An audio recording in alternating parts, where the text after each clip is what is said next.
Mga igsuon, naalang ko'y istorya ninyo kay mag-blessing man taron sa mga imahin Santo Niño, di ba?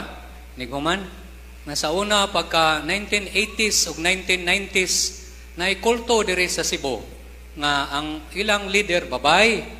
Kunya kato siya mo arito siya sa Basilica ug asa siyang simbahan diri sa Cebu, maghigda-higda dayon to siya kay gisudlan kuno siyang Santo Niño. Kunya musulti din to siya nga bata ang iyang tingog. May kay mo dag drama. Unya, dayon siya mo'y nag-imbento anang Santo Niño nga green. Sinina, niya gitawag na niya Santo Niño de la Suerte. Mao na'y rason nga di mi mo bless anang green. Kay produkto na sa kulto.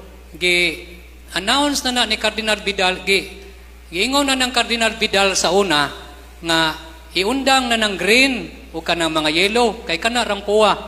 Kung sa may buhaton na ng green. At tumos gawas, kung asan na nyo gipalit, paili sila nagsinina. Ang ilawang pwede raghapon. Naapoy usa, kanang gitawag lag Santo Niño Palaboy, kana bang naikaw niya, nagkupot o krus, niya tag-as na ba kayong uban ana? Di, gyapon na bendisyonan. Kasamot ba unsay Palaboy? Lagan. Ang Santo Niño balaan, dili lagan. Di ba?